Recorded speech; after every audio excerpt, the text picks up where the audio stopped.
N left over in his rack, so he leaves ing options to the G in Goodly, but also through the S in Renails there is some synergy as well, so fingers crossed that he draws okay.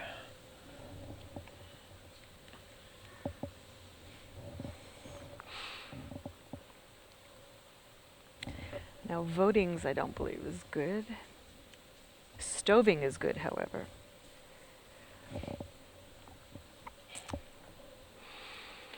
And that is the only bingo with that whole rack, 7s or 8s. Nowhere to put it. Always annoying when you finally pick a bingo or do have a bingo and you can't put it down.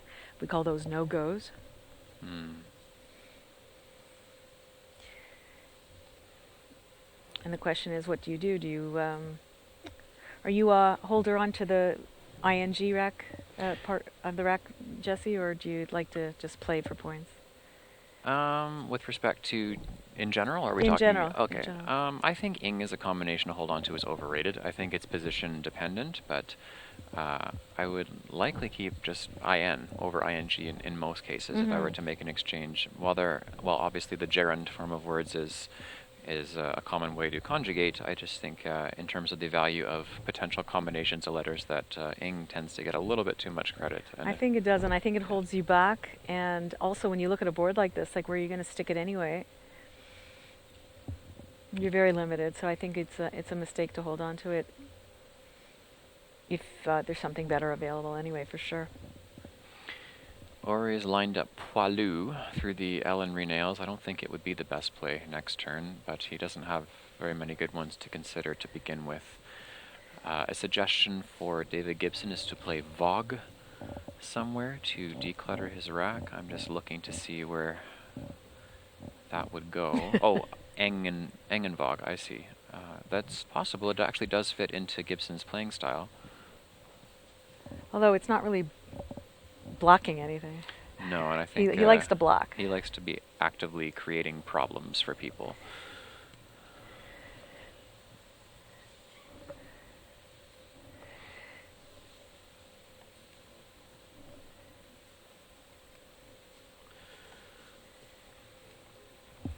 I think he's going to be pretty happy with the left corner with the B where it is and the G where it is, so I think wherever he's playing, I would imagine it's further to the right on the board is my instinct here, just to create some more problems.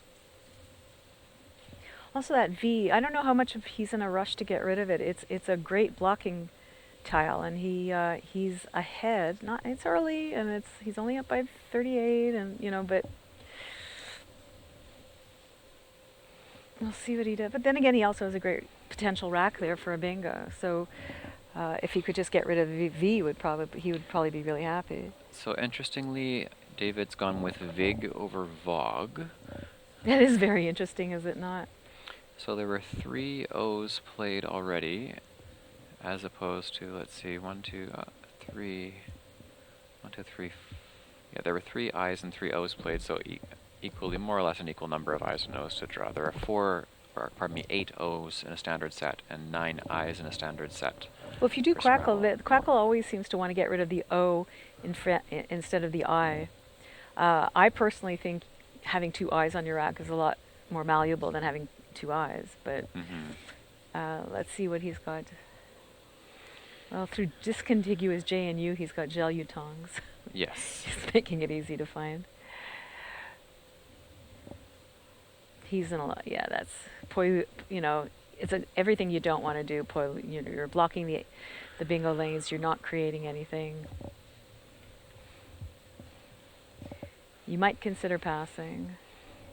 It's really tough to say that there's a turning point so early in the game, but we may have seen it already. Well, if he sticks with this rack and doesn't exchange, he might be doing that. He might be putting himself into a corner that he can't get out of.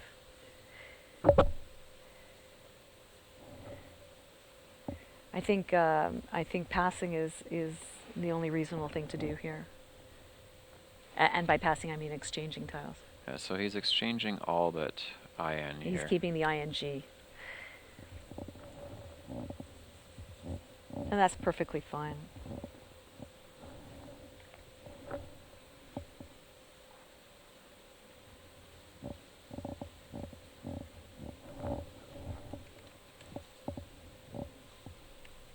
Now, David has longest.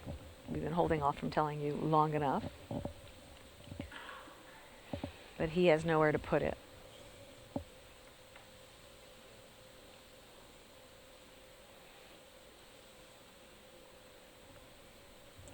Lots of bingos this game and not a lot of places to put stuff.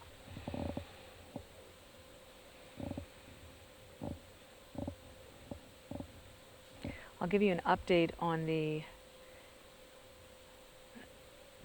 Collins game. We have David Aldar playing Matthew O'Connor, and with his turn happening right now, David Eldar is ahead 189 to 148. I see Kefalin with a C as one of the bingos, which was played by David, and I see Baronets with a blank played by David. And yet Matthew's only 40 behind. It's interesting. But David's up by 41 points, and it is his turn. But he has a rack of AADEUUY, so he's not, even in Collins, he's not going very far right now anyway. It's been pointed out that if David Gibson had played Vogue as opposed to Vig, he would have had Glissons to go down on the board here, fitting nicely to make nerds as well, keeping the board fairly tight still, you know, even just with the G hanging out there and an even bigger lead. And the only thing I can speculate as to why he did that, aside from personal preference of preferring I's to O's, is simply the very unlikely possibility that what he told me this morning, how he didn't know all the new words, and I can't imagine that he doesn't know Vogue or Vlog or any of those, but the slight possibility that he just wasn't 100% sure of Vogue. So again, even see how just using the wrong vowel can even cost you a game sometimes. If he'd kept the I, he'd have Glissons, he'd have a very, very healthy lead. Now he's forced to keep LN together, which is not the best combination. It's not terrible, but it's not the best.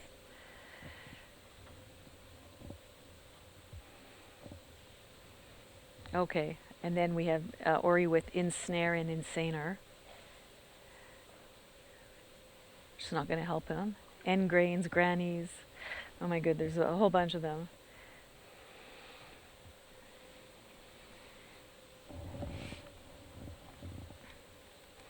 He's just going to play Ensnare and Nerds. That'll be suitable here. That's plenty. Or Insaner, yeah.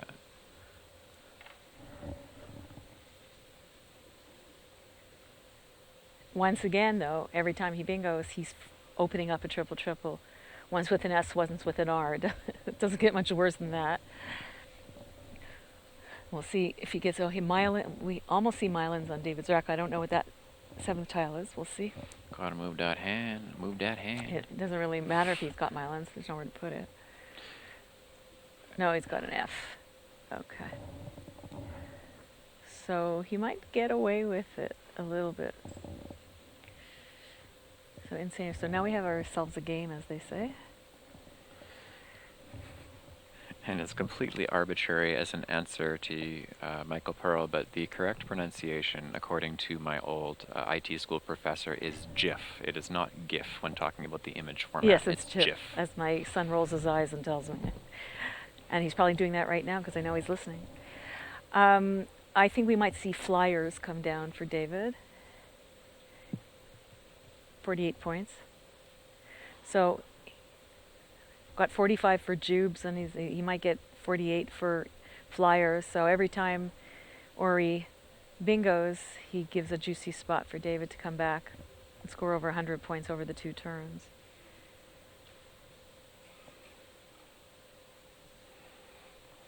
So Ori is ahead again here. And David Gibson's going for Fern to score a decent amount here. He's playing Fern? Okay. Yeah. We are stuck to our S's, aren't we? We are very attached to them. Well, already with 1 blank gone and 3 S's gone, it's valuable at this. It's about not even halfway in the game here. Having an S is fairly valuable, assuming you can create a spot where only you could use it. Not really seeing any obvious ways to do that in this board right now, but certainly a good letter to have. I'm going to agree with you, Aaron. I prefer flyers as well. I think it's not a bad thing to blow through a few more letters and give Oh, yourself a absolutely sizier lead. not. Especially when you're ahead, absolutely. There's nowhere good to stick an S on this board. There's really no need to hold on to it. Saving MN is lovely. It's all good.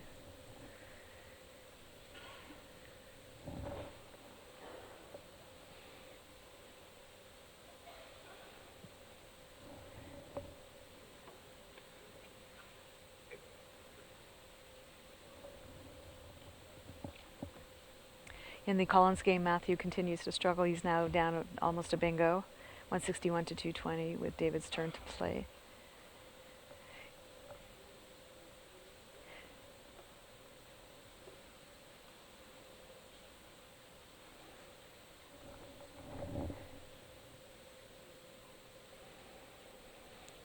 And see how David did. He picked up a couple of vowels. Remember, he saved 4 consonants. So he's putting himself in a position to get something good down eventually.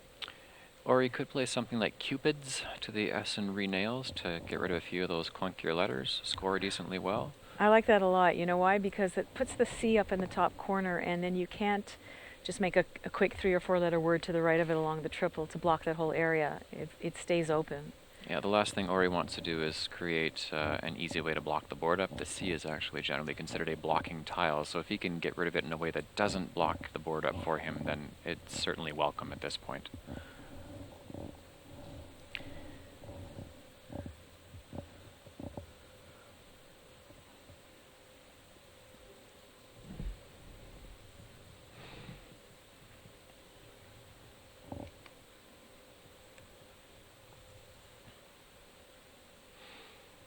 Or he's also considering Pikal, based on the way his letters are lined up, down to the L and renails. I think I still prefer Cupids, but you can see his line of thought for playing Pikal.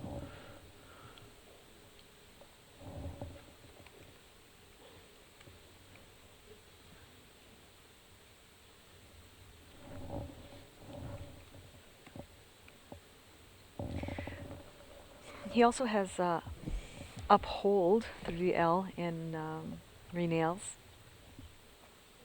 I'm liking Cupids a lot.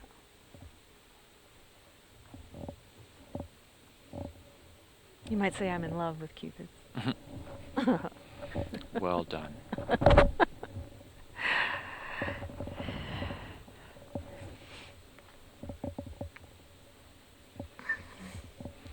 And just to answer a question in the chat, yes, with 6 rounds to play, David Eldar is up 5 games over the next contestant in the Collins division. But depending on spread and who he's playing, even if he is up by 5 games still with 5 to go, there could be enough spread that hypothetically someone could win 5 and he could lose 5. It's not likely, but he might not be Gibsonized for at least another round. Gibsonization, for those of you who don't know, is a term named after the man playing at this board right now, David Gibson. And that's when you are ahead by so many games that no one can catch up with you. You've clinched the tournament, so they pair you against someone who is not able to get into the prize money so that you don't have an unfair matchup or any conflict of interest between players. Udo is, I have to say, I think it's a fairly unusual play. I'm not sure what he'd hoped for with that. And David Gibson is all too pleased to just drop a few letters in the left to keep scoring a bit.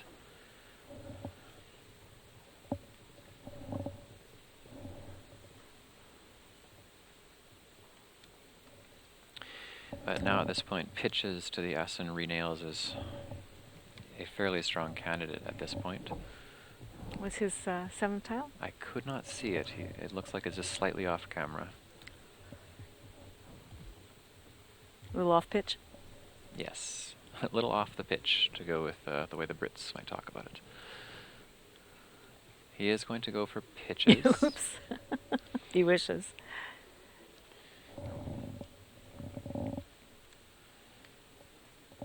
He also had ethics in the same spot, which might have been an interesting thought to do that. I don't know what he... It's almost like he doesn't have a 7th tile. So this is going to present an interesting conundrum for David Gibson. He's got the X there, which is a really nice scoring tile, but he can't really do anything with it right there.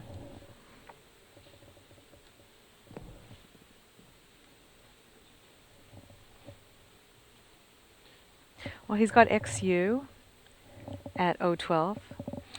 Yeah, and given the way that he plays, I wouldn't be too surprised if he just went for a straight up... Oh, I can see him playing Poe almost. I mean, he will block if he can block. He will do that. He could easily play XU right there, exactly where I was going, and that does the trick beautifully, and scores. It's just an amazing talent he has to do that. Yeah. And Blob, we do agree. We believe Cupid's was the right play over Udo 100%. We are of the opinion that that is a mistake.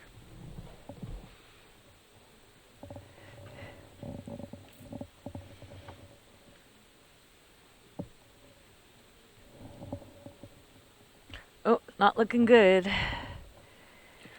So Ori has some rack trouble there. We're lucky the trolls are gone with that rack. Yeah.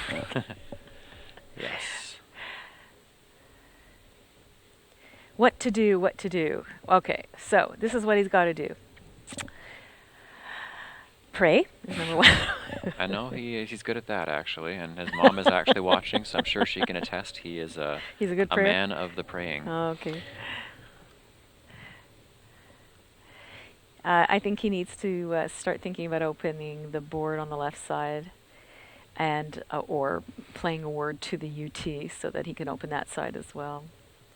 He's not that far behind, so he is opting to keep scoring, but David's going to keep scoring too.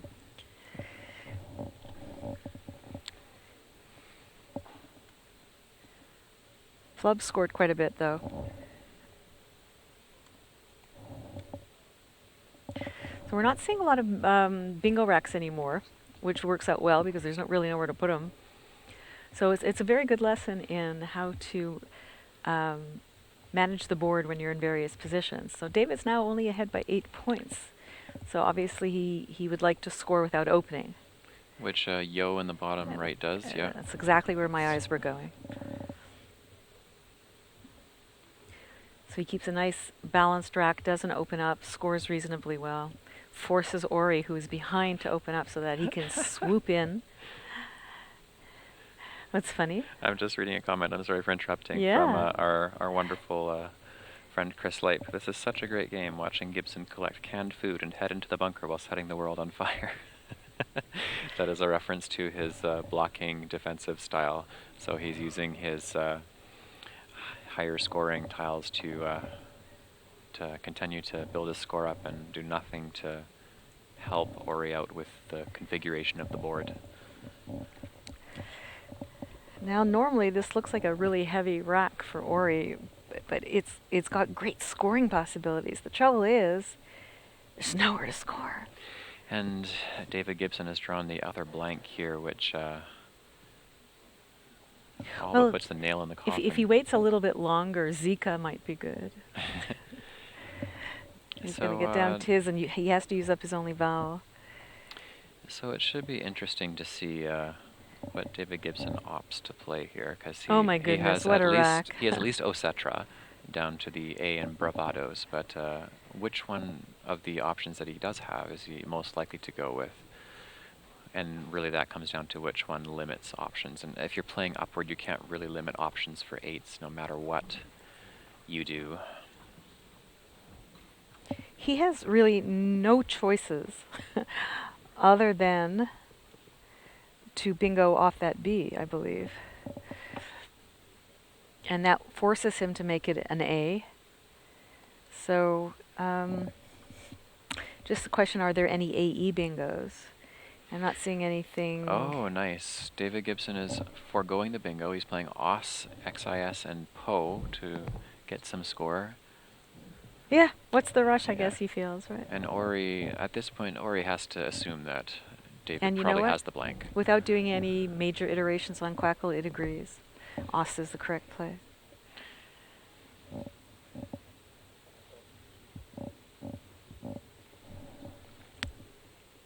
And again, we're a little off what Ori has.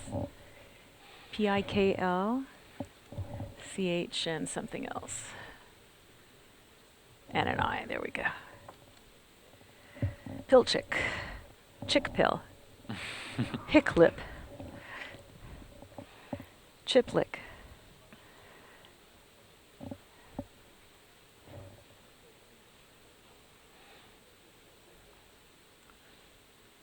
Hiplick. One interesting way to look at this, Pika is a good option because it would force a word to end in A. I mean, he should rightly assume that David has a blank, but he at least wants to make it less straightforward to bingo here. I wonder if Spika is good with a C. I wonder, it's not good in ours, but I wonder in Collins if Spika is good. Speaking of Collins, let's see how we're doing over on this board. We're up to turn 22, which means 11. Oh, Matthew is still staying within striking distance. He got down entrees, but David got down entices. I have to do the math here. I can't quite see. Oh, Matthew's the one who got. He got Toyas and Keflins. That's only Matthew's first bingo, and yet he's only down 33 points. It is David's turn, and David holds 2 S's and an X, with 7 tiles in the bag and a blank unseen. So this is a bit of a non-foregone conclusion, this game. But there's nowhere to bingo on this board, however. So holding the blank is almost useless right now.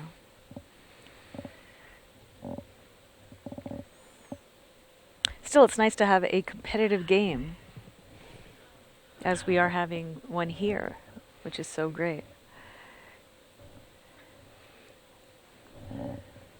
And has he hit the clock on Pika yet? Yes, Is Pika it a has done gone deal? down. All right.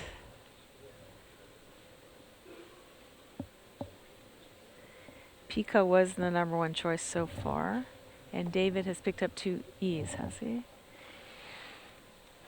Yeah, so he has got orate, another E, and a blank. So that P ain't going nowhere. And the only bingo through an I is aerolite. So now he's going to be doing a series of vowel dumps, which is not good news for him because he's not going to score. And if Ori can manage to find scoring opportunities for himself with the likes of the C and the H to David's 1-pointers, he can put himself in a good position to possibly win this, even though he doesn't have the blank.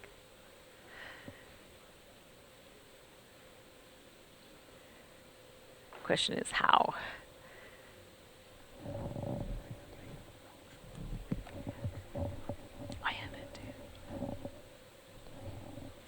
Oh, it's been pointed out to me by a producer that we might have the wrong score, and in fact, I've been quackling along, and I have the score as 334 to 329. So it's for David. David went first? David Gibson is playing some cat and mouse here, just playing off the O and Yeah, E. he has to. He's playing with his food. And let's put that back around for us. There we go. He played OE for 13. So Ori's in a bit of a tough spot here because he knows that David Gibson's sitting on something really good. He doesn't want to open the board up to give him the chance to play a bingo, but he needs to score and still keep the board relatively limited. Well, you know he has a bingo on his rack. Can you see it? Ori's? He does. It's a Let's toughie. see. He can't play it. Oh, okay, I was looking for something that he could actually Nah. play. I think we lost the light. Something got dark. Kalathai. What a great word. Nice word. And it plays through an M for thalamic. Through Just to clarify for the feed, Erotima is Collins only, so no, that was not a valid option. Neither was Eterio. Yeah, OB is not good in OWL. I think the light went down a little bit, but we'll get that fixed at some point.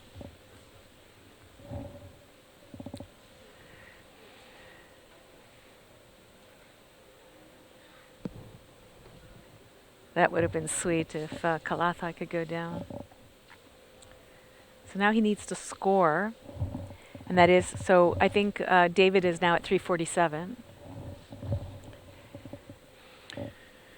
And also, just to answer another question, Quackle is an analytical program that we use as competitive Scrabblers to figure out how well we've played a game, relatively speaking.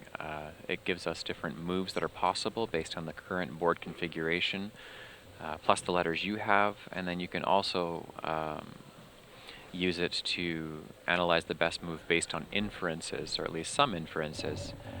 So it's very helpful for us to improve our game to use it. So we're actually in the end game right now, and I don't know that there are any more tiles in the bag. In fact, they're not. David is down to 6 tiles, and Ori's down to a minute 21.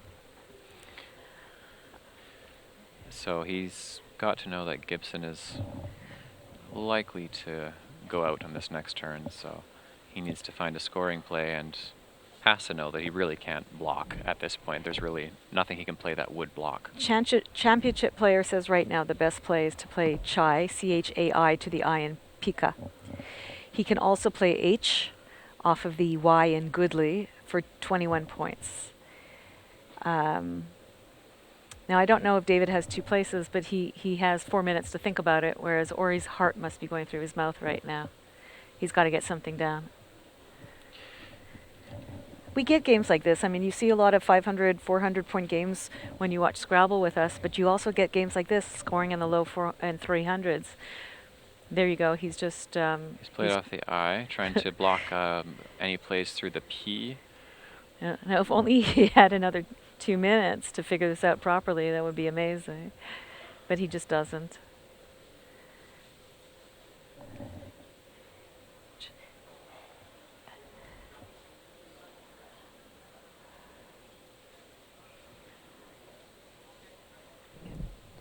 It may not have been the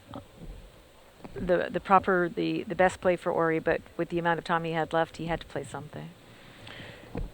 So the current score, we're just going to get that quickly here after the last play. Ori is down by 5 points.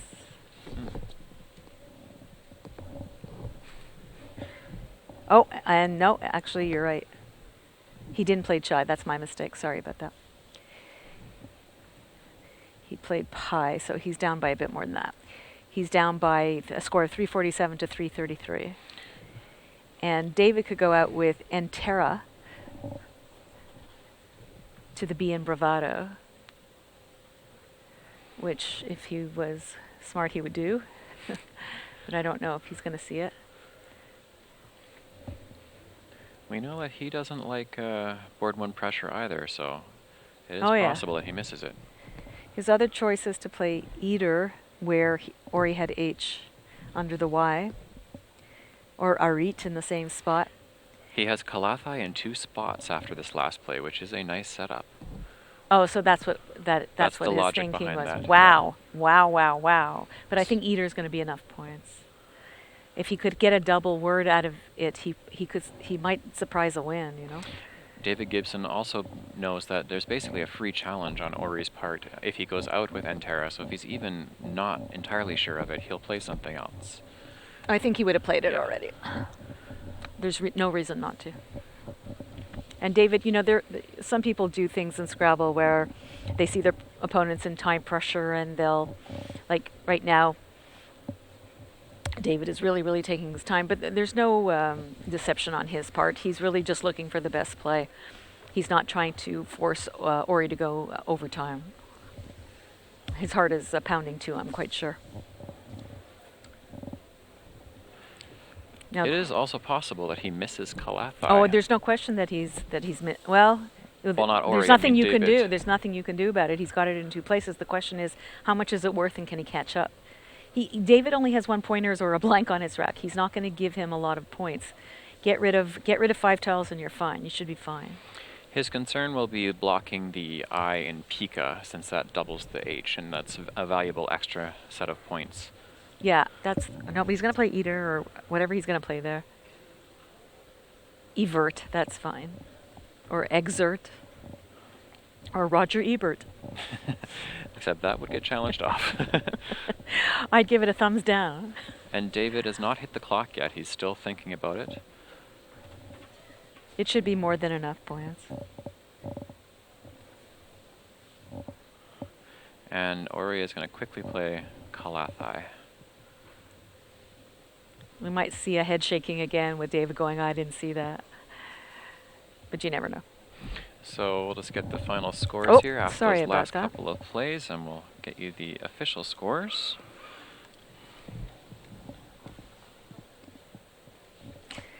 And David is going to win by a score of 358 to 352, all of 6 points. Wow. So whatever that blank was, it was a play that helped him score just enough to edge out this game. I'm sure we're going to see David after this game sitting as he usually does with his dictionary open, his well-marked dictionary open, looking and shaking his head saying, oh, I missed that word, oh, I missed that word. Final score is David Gibson 358, Ori Swift 352.